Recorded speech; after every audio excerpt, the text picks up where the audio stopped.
Nous sommes mardi 30 septembre 2025, auditeurs, auditrices des programmes du studio Kalangou. Bonsoir et bienvenue sur votre rendez-vous, le Niger sur Kalangou. À la présentation, je suis Habib Garba avec moi ce soir, Mokhtar Amadou. Mokhtar, bonsoir, comment tu vas? Oui, je vais bien, alhamdulillah, Habib Garba. Comment vas-tu? Super alors. Faisons un clin d'œil à notre technicien du jour, Issa Lawali, et la chef d'édition Adama Dawaki. Alors, dis-nous, quel est le programme de ce soir? Mokhtar, nous sommes mardi et chaque mardi, il y aura notre rubrique hebdomadaire santé, l'écho des régions qui nous conduit dans la région de la capitale de Mangadifa, plus précisément à Ngingimi. Notre rubrique Loti va parler de l'impact de l'utilisation de téléphones et ordinateurs et l'accès des enfants à l'Internet. Et dans cette émission, Mokhtar, vous aurez de la bonne musique à 100% made du Niger, mais aussi de l'actualité sportive avec notre chroniqueur du jour. Et c'est parti pour 35 minutes de formation, animation, sensibilisation, éducation et divertissement via nos 50 radios partenaires. Chères auditrices, auditeurs des programmes du studio Kalangou, nous allons débuter notre émission avec la première partie de l'entretien du jour. Mais avant, nous allons souffler un peu en musique. Nous allons écouter le titre Mouchan Lokol de la diva Hadiza Mangou.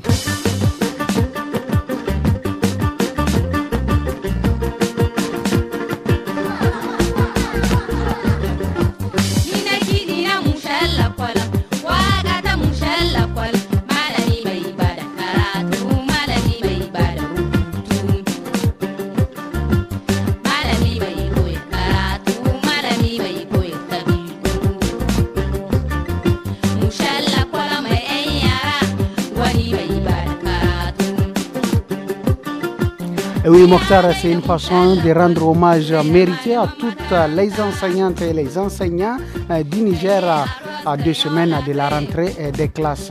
La rentrée scolaire des classes qui vient d'être reportée, ça a été reporté en principe, c'était le 1er octobre 2025, ça a été reporté de 2 semaines pour le 15 octobre 2025. Savourons ensemble. Oui. Ça, oui, une façon vraiment de laisser les enseignants et les enseignantes de bien préparer la rentrée de classe et d'accueillir bien les enfants. Mouchallah, comme Ayara. Habib Garba, c'est vraiment un hommage rendu à ces hommes et femmes qui ont préféré laisser la vie citadine, la vie ici dans la ville pour se retrouver au fond confin du Niger pour donner vie et espoir à des familles, et à des enfants, à toute une communauté à travers l'éducation, l'enseignement. C'est un honneur vraiment mérité. Bravo à la cantatrice Hadiza Mangou. Madame Maïkoé, Tabiou, Madame Maïba de Hokoro, Madame Koudi yake aiki ba, jarumin jarumai, domin kishin kasa yake yi, domin taimakon al'umma.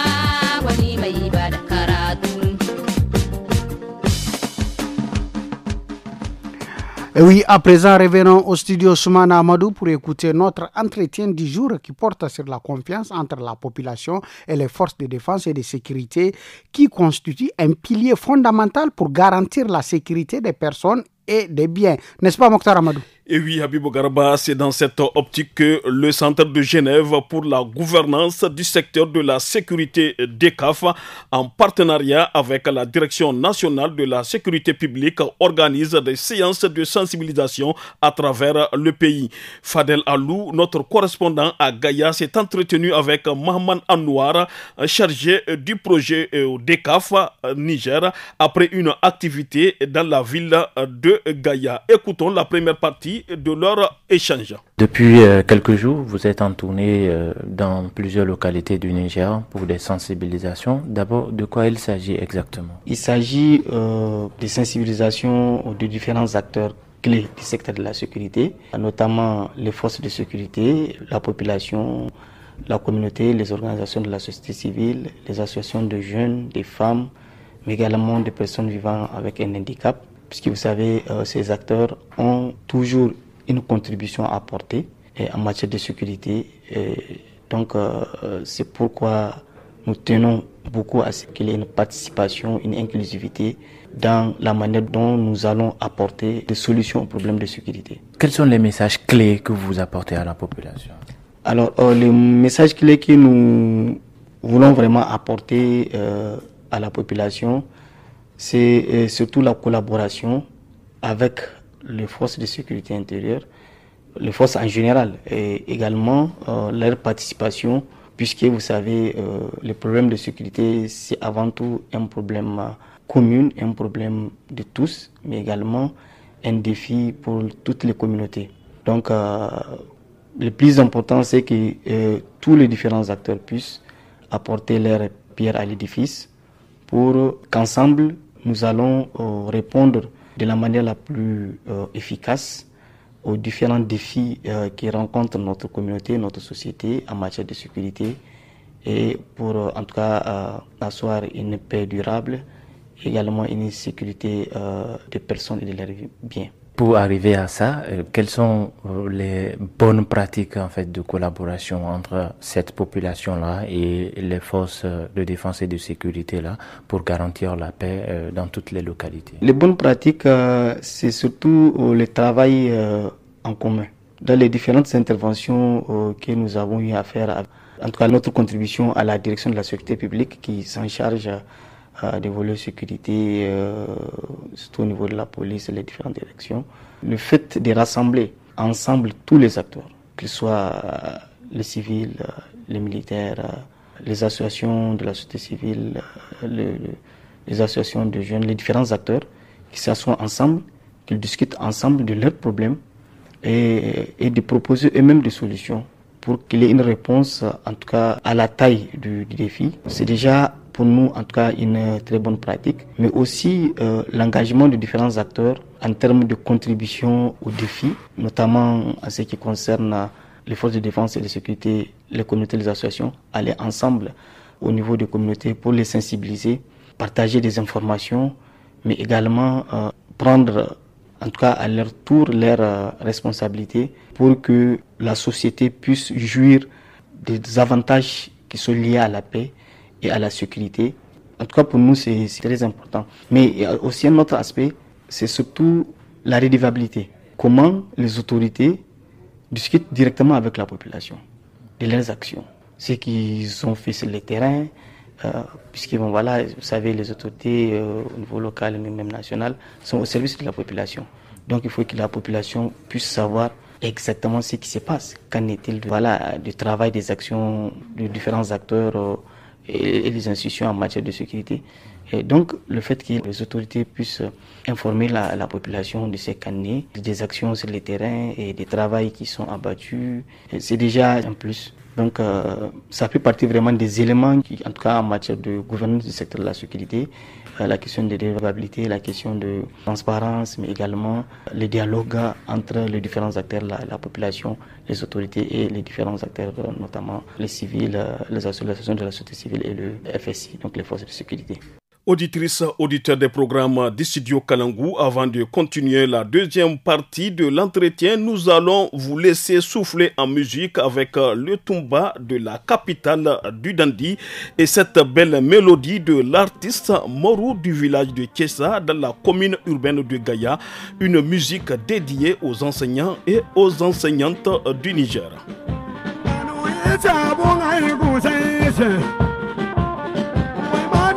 Sahabu ala fagaise ala bagala kai madonna jebe ala bagala kai madonna we ala bagala kai madonna we ba tale bezeno ala bagaya jawani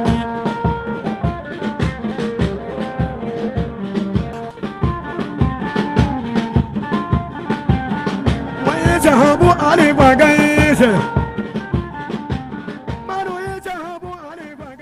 Et oui, dans la deuxième partie, Mokhtar, de l'entretien, Maman Anouar met en lumière les bonnes pratiques qui illustrent l'importance d'une approche de la sécurité fondée sur la confiance et le partenariat entre les acteurs de la sécurité et les citoyens. Il est toujours au micro de Fadel Alou. Avez-vous des exemples concrets ayant marché dans certaines localités et qui méritent réellement d'être vulgarisés et aussi appliqués dans toutes les localités du Niger?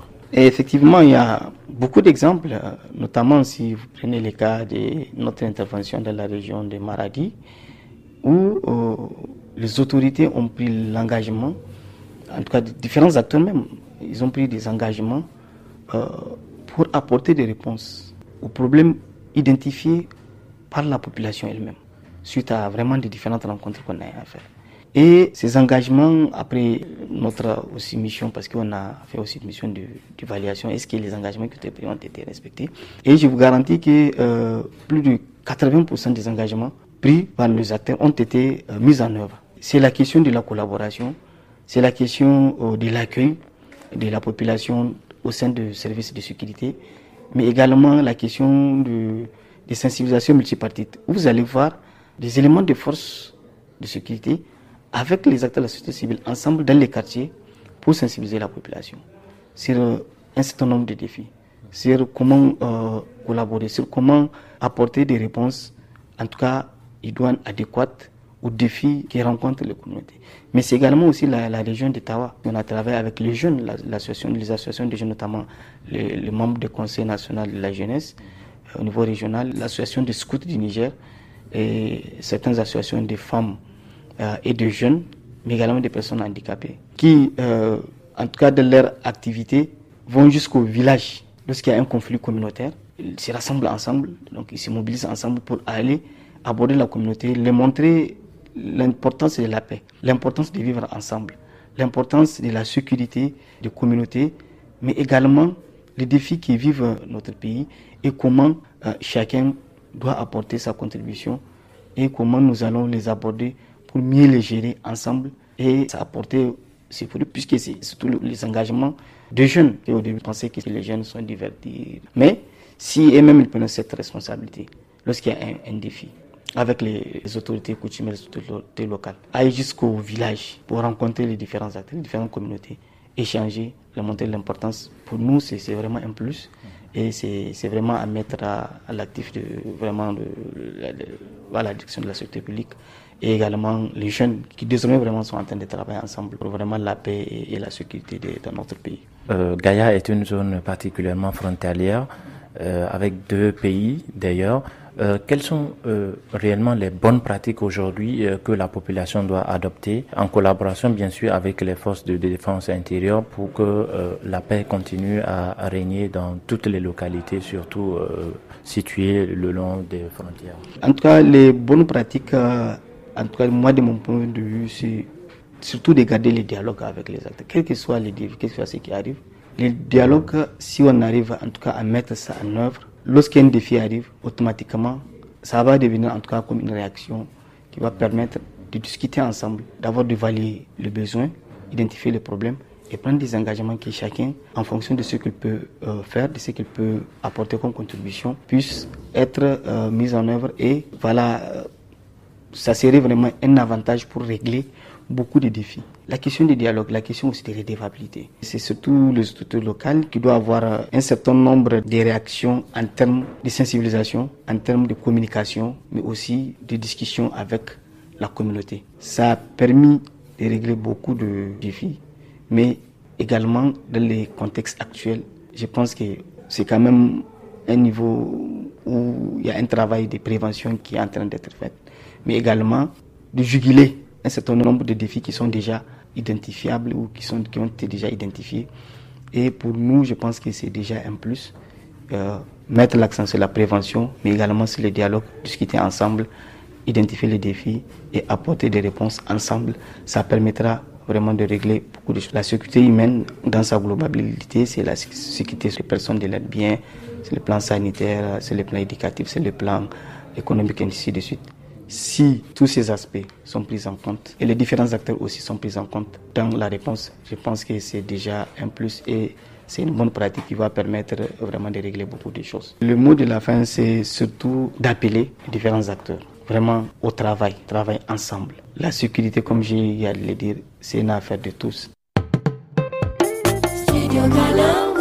Vous avez des questions pour l'équipe de la rédaction de Studio Kalangu? La rédaction vous répond.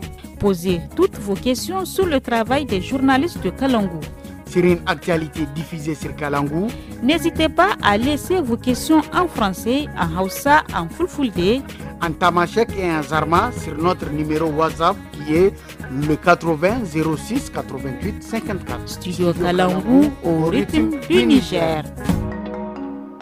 Auditeurs, auditrices des programmes du studio Kalangu, place à présent à la rubrique santé de ce mardi 30 septembre 2025. Habibou Garba, aujourd'hui nous allons parler de la diphtérie qui sévissait et qui sévit encore déjà dans plusieurs autres localités du Niger. Mokhtar, la diphtérie est une maladie infectieuse aiguë et contagieuse due à une bactérie. Elle touche surtout les voies respiratoires, le nez, gorge et larynx et parfois la peau. Elle se transmet principalement par des gouttelettes respiratoires, tout éternuement ou par contact direct avec une personne ou des objets contaminés. La prévention repose sur la vaccination. Pour mieux savoir sur cette maladie, suivant cet entretien accordé par Dr Ishelou Maman, médecin-chef du district sanitaire Agadez Commune. Il est au micro d'Anissé Karim. Aujourd'hui, on parle de la diphtérie. Expliquez à nos auditeurs ce que c'est que la diphtérie. Une maladie infectieuse, bactérienne, à potentiel épidémique. Donc, ça veut dire que c'est une maladie, dès qu'il y a quelques cas, facilement, ça peut causer une épidémie. Et la maladie, d'abord, elle se transmet par contact d'une personne malade à une personne saine, à travers les gouttelettes de salive, ou bien par contact d'un animal, donc à une personne saine, ou bien d'une personne saine à des objets soulevés par le contact d'une personne malade. Comment se manifeste la diphtérie? Elle se manifeste par beaucoup de signes. D'abord la fièvre très élevée, il y a des maux de tête, il y a des mal de gorge. Si on examine au niveau de la gorge des dépôts blanchâtres et des fausses membranes. On peut aussi constater le gonflement au niveau du cou et la perte de l'appétit. Au début, et maintenant quand ça se complique, ça s'est allé à des difficultés respiratoires, à la toux, maintenant jusqu'à les complications plus graves. Quelle est la cible la plus touchée par cette maladie? Donc la cible, c'est surtout les enfants, pratiquement les enfants et les jeunes de 1 an jusqu'à moins de 30 ans. Selon les cas arrêtés, c'est la cible qui est la plus touchée. Mais c'est une maladie qui peut contaminer ou bien affecter tout un chacun. Toute la population peut être concernée. Et docteur, quel est le comportement et l'attitude à suivre en cas de suspicion? Dès qu'on constate ces signes que nous avons évoqués, donc on peut suspecter cette diphtérie. Et dès qu'on a ça, donc à la maison, pour limiter la propagation, comme nous avons dit que c'est une maladie à potentiel épidémique, donc il faut limiter les contacts. Donc un peu isoler la personne qui est malade, vraiment respecter les consignes d'isolement, éviter les attroupements autour des malades, comme on a l'habitude ici dans nos cultures. Dès que la personne est malade, on vient pour les réconforter. Donc il faut éviter ça. Et deuxième chose, il faut rapidement amener la personne au niveau des structures de santé les plus proches pour constater et puis essayer de prendre en charge le plus tôt possible. Et comment se fait le traitement de la diphtérie? Donc comme c'est une maladie infectieuse, normalement on prend en charge les signes. On donne des traitements pour la fièvre si c'est pas trop grave et puis maintenant il y a des antibiotiques qu'on donne puisque c'est quand même une bactérie qui est à la base de cette maladie. Et maintenant on suit progressivement la personne jusqu'à la guérison. Bon, ça c'est le traitement si la personne est malade déjà. Maintenant si la personne n'est pas malade, le traitement donc c'est la prévention, donc à travers la vaccination. Après la guérison, est-ce que le malade présente des séquelles? Tous les circuits ici sont respectés, donc normalement c'est une maladie qu'on peut guérir à 100%. Après la guérison, la personne revient, elle devient normale sans séquelles et elle revient dans la société et continue toutes ses activités. Comment se présente la situation de la diphtérie ici dans la région d'Agadez? La région a enregistré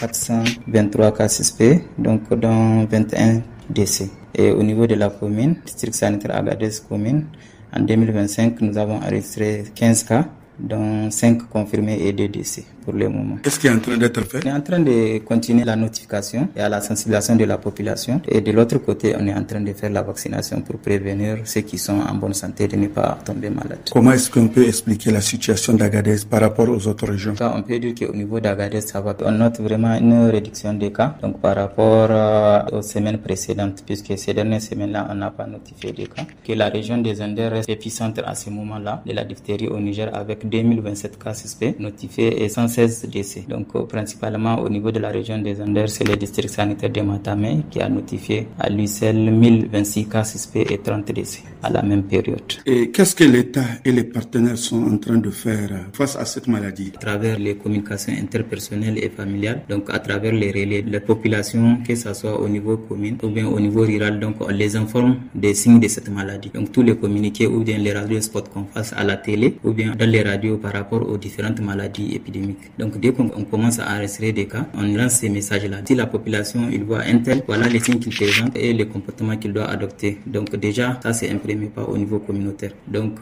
jusqu'au niveau maintenant où les patients seront transférés au niveau des structures de santé. L'État a réduit les tarifs de tous les examens au niveau des systèmes de santé. Donc là c'est le deuxième niveau. Si la personne vient, on sait que déjà les maladies épidémiques sont prises gratuitement en charge, mais quand même par rapport aux autres, avant que même les structures ou bien les agents de santé découvrent qu'il s'agit d'une maladie épidémique, peut-être il va suivre le circuit normal. Et dans ce circuit-là, il y a la réduction des tarifs, donc ça facilite aux patients la prise en charge. Deuxième chose aussi par rapport à cette maladie uniquement, donc c'est la riposte vaccinale. Après maintenant, la confirmation d'un certain nombre de cas, l'État a fait des plaidoyers avec ses partenaires et l'appui de l'État aussi. Donc nous sommes en train d'organiser une riposte vaccinale contre cette maladie. Donc on va vacciner toute la population qui ne sont pas contaminés, donc pour déjà éviter à ceux qui ne sont pas contaminés d'être contaminés. Maintenant ceux qui sont contaminés, ils sont pris en charge.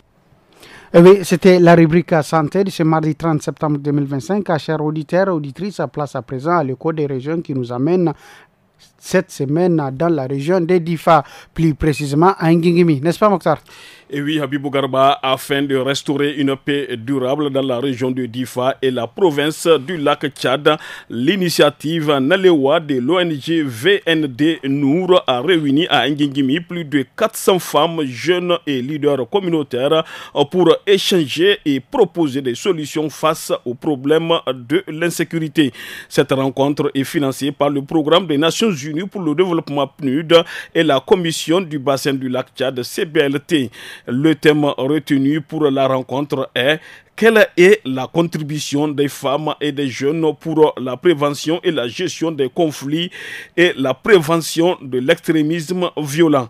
Moustapha Kiari, président de l'ONG VND Nour, est au micro de Abdoulaye Maïna. Nous avons bouclé une rencontre avec les femmes et les jeunes concernant la question de la paix, la question de consolidation de la paix et de la lutte contre l'extrémisme violent dans la zone transfrontalière entre la région de Difa et la province du lac. Mais cette fois-ci, nous avons travaillé et nous avons rassemblé les jeunes et les femmes de Ngingimi pour discuter de ces thématiques. Maintenant, après, on a encore fait une deuxième session avec les leaders communautaires pour discuter des mêmes thèmes sur la consolidation de la paix, la cohésion sociale et la lutte contre l'extrémisme violent. Après, nous allons faire une rencontre transfrontalière, une sorte de forum entre les représentants d'Ngingimi et les représentants de la province du lac pour discuter ensemble de ces thèmes et trouver une solution et consolider la paix dans cette zone transfrontalière. Qu'est-ce qui vous a motivé à réunir et à former notamment les femmes et les jeunes?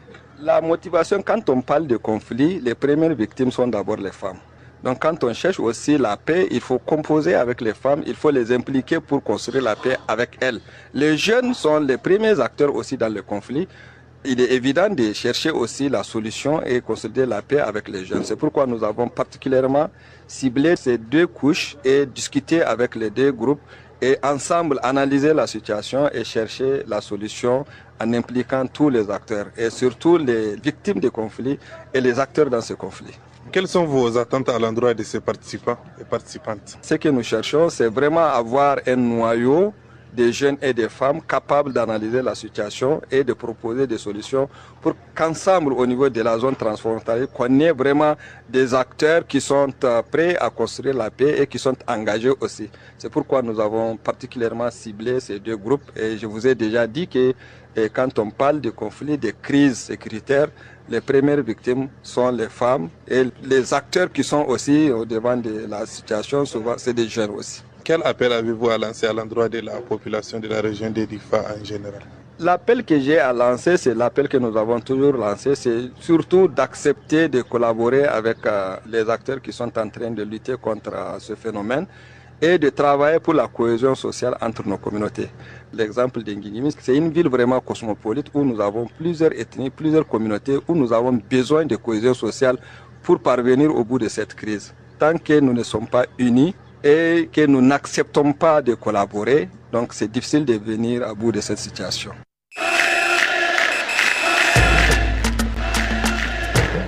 Oui, chers auditeurs et auditrices, amis sportifs, nous sommes avec Tarnan Foudé Ahmed, c'est lui le chroniqueur sportif du jour. Tarnan, bonsoir. Bonsoir Habibou, bonsoir Mokhtar. Alors Tarnan, dites-nous, qu'est-ce qui fait l'actualité sportive aujourd'hui? Pour ce soir, nous allons débuter avec les TGV national. Lancé le 26 septembre dernier, le tournoi des grandes vacances TGV national s'est achevé hier à Niamey sur les centres, au terrain du centre technique national, où la finale a opposé l'équipe d'Agadez à celle de Niamey.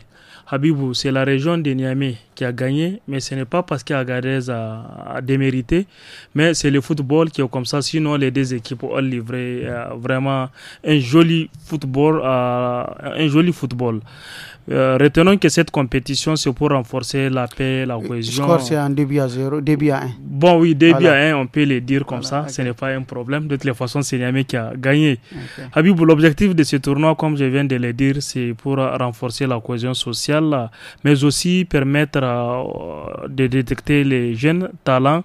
Le ministre de la Jeunesse était là. Il a dit aussi qu'ils sont très contents et très enthousiastes de voir ces jeunes talents qui évoluent ici au niveau de nos régions, surtout pendant les vacances. On fait aussi un tour à Gaïa pour parler de la première édition du tournoi de football dénommé la Coupe de la Refondation qui s'est achevée hier soir avec la finale entre l'AS Transitaire et l'AS Lycée. Après l'état réglementaire, c'est au bout d'une séance de tir au but que l'AS Transitaire a eu raison de l'AS Lycée 4 buts à 3. Écoutons Jibrila Isaka, président du comité d'organisation.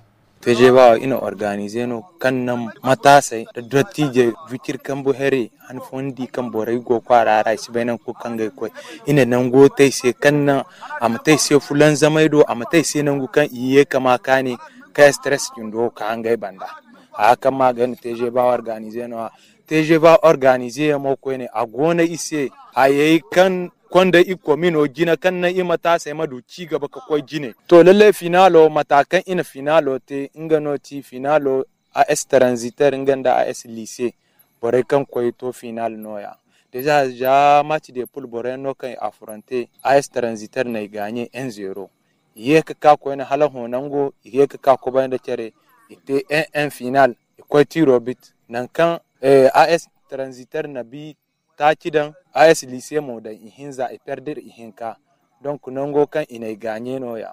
Tarnan Foudé Ahmed, à présent, parlons de cette série de formations des entraîneurs de Maradi et de Zender. Oui, en effet, Mokhtar, une trentaine de jeunes entraîneurs de Zender et Maradi suivent depuis la semaine dernière une formation sur la licence D de la CAF. Les stagiaires sont formés sur les différentes techniques et stratégies de jeu. Cela ouvrira aux jeunes entraîneurs une carrière d'entraîneur afin d'améliorer la qualité de jeu et former des talents. Notre correspondant à Zender, Ali Keita, s'est entretenu avec Lawal Garba, membre de la commission compétition de la Fédération nigérienne de football. Partant du constat qu'au Niger, nous avons plusieurs encadreurs de jeunes, mais qui n'ont pas la formation requise. Donc, il faut les outiller.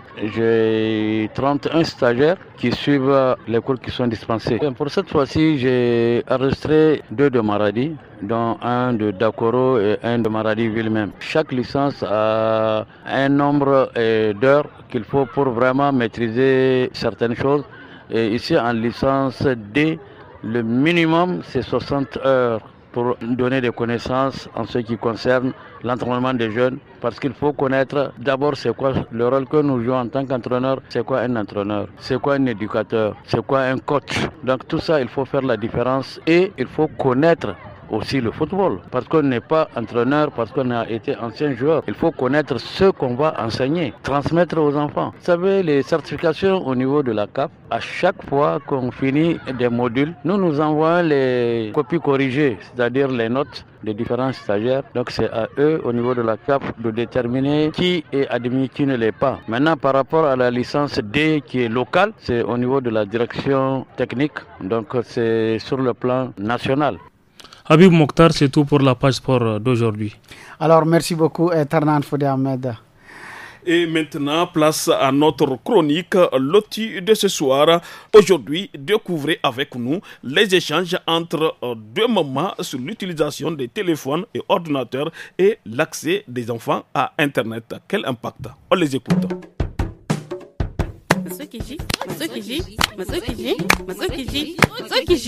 Hey! Matsokiji. Wai, wallahi mun kwaso gajiya. Barka, Roma. Ai barka ka dai ke dai bari yau mun kwaso gajiya sosai. Ai gajiya kai akwai ta. To, wai ma ina yaran suke? Ai ya ce a ce sun sabko daga makaranta tun ɗazu. Lalle dai kam. To duba ki gani watakila suna cikin ɗakin su. Bari in je in duba.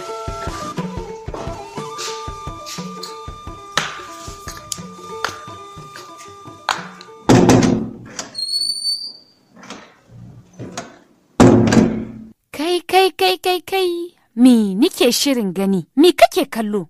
Subhanallahi, kashe mini wannan kwamfutar, kowa ya koya maka kallon wa'annan mugayen abun? Bari babanka ya zo, za ka gane kurenka. Ke, ƙawata wai lafiyar ki kwa? Anya kina jin da kike ihu haka, ko ina ana jin ki har bakin kofa. Ruma bari abun ne ya fi ƙarfina, ai ke ma dan baki ga abun da na gani bane. Marwan ke kallon irin mugayen shafukan nan na yanar gizo akan kwamfutarsa. Kwamfuta kuma? Shi yanzu wannan ɗan mitsitsin yaron har da kwamfuta kuka bashi? Haba, to dan yayi mi da ita ma wai. Ai wai abokanansa na makaranta ne ya gani suna da shi, ya zo ya ɗora wa baban shi kuka sai an saya mishi guda, sannan baban ya sayo mishi. Amma yanzu, kin ga wannan al'amarin ya fi ƙarfi na wallahi Ruma. Ko mi muka gaza a cikin tarbiyarsa? Ke ƴar uwa, kwantar da hankalinki kin ji? Ai ba zancen tarbiyyar da kuka bai wa 'ya'yanku ba ake yi a nan wurin. Masu ɓata sun nan a waje ne suke, shi ake magana a nan. Kin gane wato mugayen abokai. A makaranta ko cikin anguwa?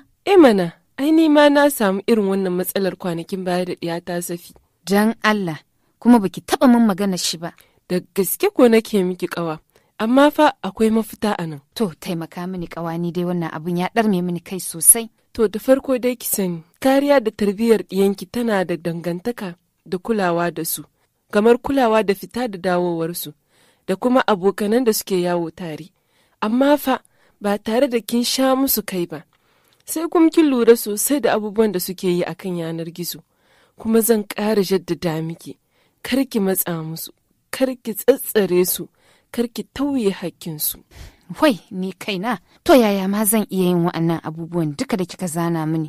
Ki sani, incin da ke gare ki a matsayinki na uwa bai da sauki ko ɗaya, don idan kika matsa ma yaro zai iya kangare miki gaba ɗaya ya kumbishire miki a duk sanda yake ƙara girma, sai kin kama jikinki sosai. Dan Allah, ki rage wannan dogon ilimin naki, ki tsaya, ki yi mini bayani da kyau akan yadda kika magance matsalarki da iyaki. To in dai har akan kwamfuta ne, abu mafi sauki shine ki samu manhajar nan wanda uwaye za su iya lura da duk abin da ke faruwa akan kwamfutar ɗiyansu. Ki sauke ta akan kwamfutar shi. Sak za ki rinka ganin dukkan wani abu da yake yi akan kwamfutarsa. Kuma duka irin mugayen shafukan nan za ki iya taushe su yanda ba zai iya hawa a kansu ba, har da mugayen firarrakin nan ba zai iya yi ba.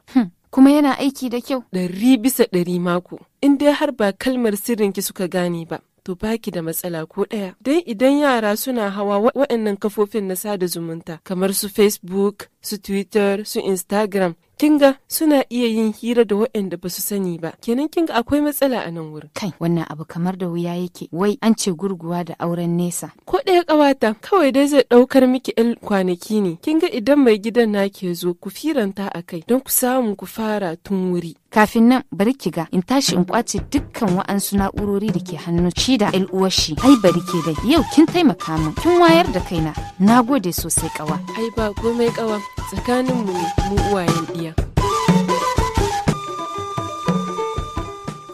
Merci pour vos multiples conseils, les femmes.